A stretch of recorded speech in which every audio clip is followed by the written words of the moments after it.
Hey everyone, how's it going? It is I, the real Randy Chavez, coming at you today with a Veve Omi update video. Guys are new, welcome. We're not, welcome back. I love y'all. Everyone say hello to Dashi. Hello, Dashi.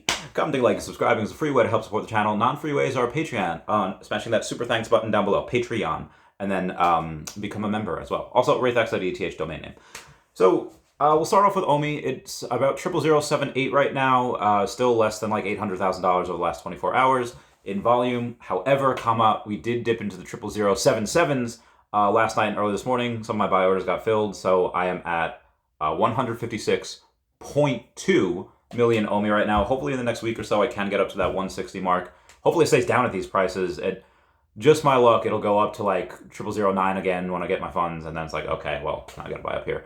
But again, that's just me. That's not financial advice. I'm trying to buy as much Omi as I can. Speaking of which, you do have anyone that people are talking about exit liquidity and wanting stuff, whatever. Any type of Marvel Mighty that is a sub 100, $20 or under, I'll buy them. List them for $20.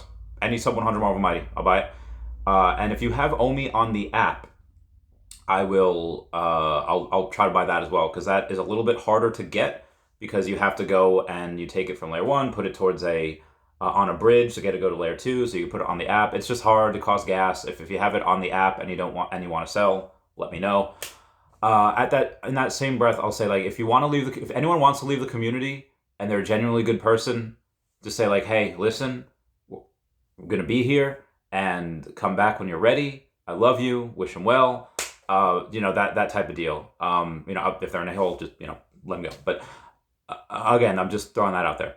Outside of that, we have a weekly market pulse update from Kelly the Veve Fox. Shout out to her, and I'll talk about that before I get into the Disney stuff. Veve Fox says weekly market pulse for the 20th of March in 2023. Active wallets were up to 17.6 thousand. Normally they were about 15,000. They're up 17,000 this week. The trades, we had 41,000 trades. We had so active wallets are up 11%. Trades are up 4%. The buyers were up 5.9%, up to 7,600. The sellers were up as well, up to 11.1%, up to 9,200. The amount of tokens minted were up 27%, up to 25,000, and the amount of individual minters were 12,261. That is up 17%. And that is with 174 merged accounts, and the tokens transferred via those merge were only 6,727. Let's see how many those are.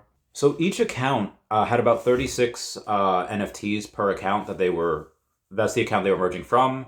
How many were in the account that they were merging to, I don't know. So not terribly big accounts, but at the same time, that is nothing to sneer at.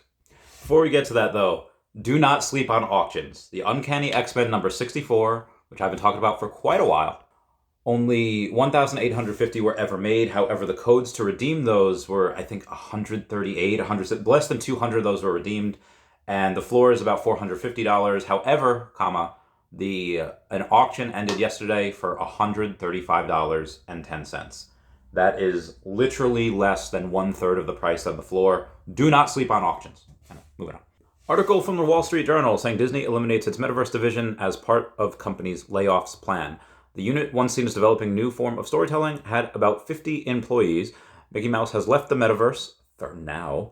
Walt Disney Company has eliminated its next generation storytelling and consumer experiences unit. The small division was developing metaverse strategies, according to people familiar with the situation, as part of a broader restructuring that is expected to reduce headcount by about 7,000 across the company over the next 2 months. I thought it was like 7,700, 7,500, whatever it is. That type of thing is, in my opinion, like I said, I think a little bullish.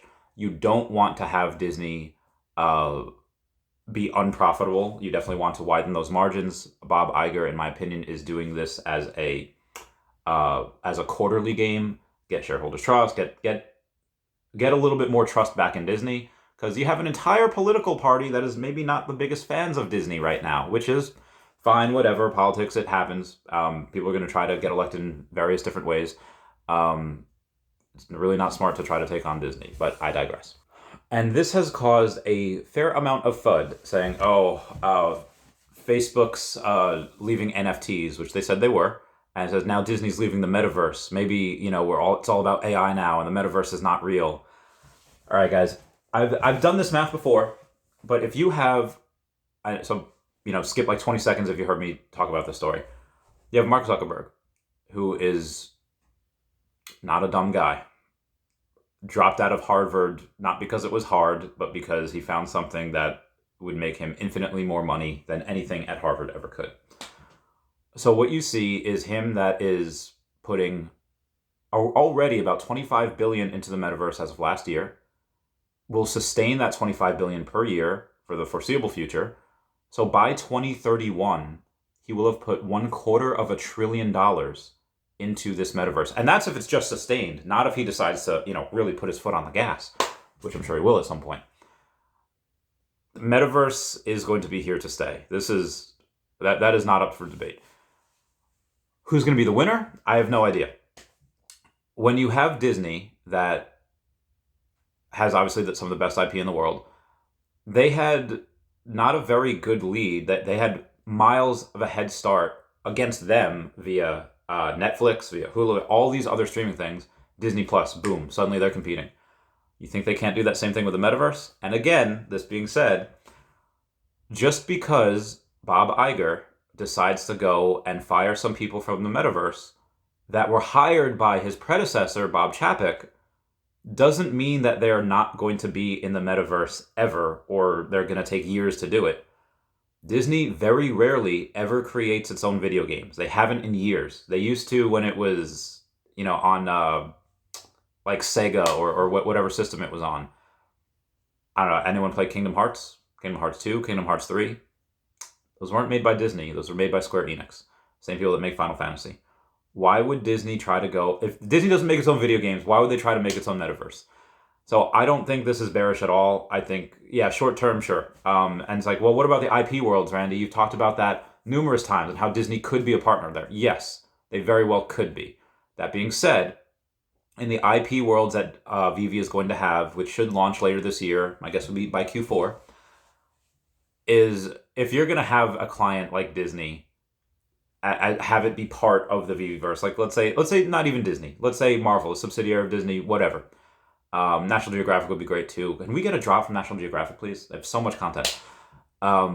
Most likely, if you're going to want to test things out and dip your foot in the water, you're going to want something like a Mermicorno, Unicorno. You're not going to lead with your heavy hitters, most likely. So in my opinion, Disney decides to go and they say, okay, Bob Iger, going to fire these guys that Bob Chapek hired for the metaverse, and then I'm going to go contract it out. Maybe he contracts it out to Square Enix. They could just buy Square Enix. What are they worth, like $5 billion, $3 billion, whatever it is? They could just do that. They could hire it out, contract it out, whatever's cheaper, whatever. In the meantime, as they are making or not making their own metaverse, as they see other things with Veve inside their Veveverse, oh, hey, you have a universal verse or X-verse, whatever it is, then they can go and say, hey, we want something like that as well. And guess what? We have a team that we could help you do it with. I feel like this is very, very bullish. But again, that's just my opinion. Speaking on the other side of the aisle, you do have people like Cavell Anderson saying Disney just laid off its metaverse division. Let me guess, they made this decision because they believe Veve is the company best fit to deliver their metaverse since they can't. Veve, I don't know if has the employees to do that. Cavell says, the Veve community logic, y'all still attacking Veve criticism, or y'all woke now? So obviously, healthy criticism is always enjoyed. That's always good for constructive feedback.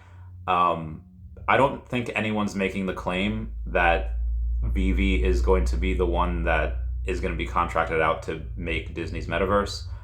I don't see that. Like I said, I don't think Veve has the employees to help do that unless they drop everything they're doing. Probably a little unrealistic. So I'm trying to get middle of both sides here. But this does go to show, again, Facebook getting out of NFTs, cool, leaves more room for Veve to run. Disney getting out of the metaverse, cool, leaves more room for Veveverse to run. I mean, this, you could look at it many different ways, you can interpret this in many different ways. Even if I'm not right, even if I'm looking at it as, okay, this is something that nobody else is talking about. If Disney's getting out of the metaverse and Facebook getting out of NFTs, Veve still remains to have no competition in all the facets of their company. None of which I will suspect will be in the community update tomorrow. So tomorrow on the 29th at 5 p.m. Eastern Standard Time, there will be a community update with Mitch Mack covering the Master Collector Program, Crypto Pay-In, and yeah, Viviverse and more. So what are they going to announce tomorrow for the Viviverse? I mean, we should get launch of the Viviverse in Q2. So maybe he has a firm date for us sometime in April, May, June, whatever that is. I'm here for it. Also, we have Jeremy Padower saying, talking about Omi, saying, never underestimate the power of Omi. In addition, I said it's a sprint, not a marathon. Much love, Uncle Jeremy. Love him. Anyway, guys, that's it for me. Please comment, like, and subscribe. Comments are good for the YouTube algorithm. Everyone say bye-bye to Dashi. Bye-bye, Dashi. I love you guys. Goodbye. Meow, meow, meow, meow. Vivi! Vivi!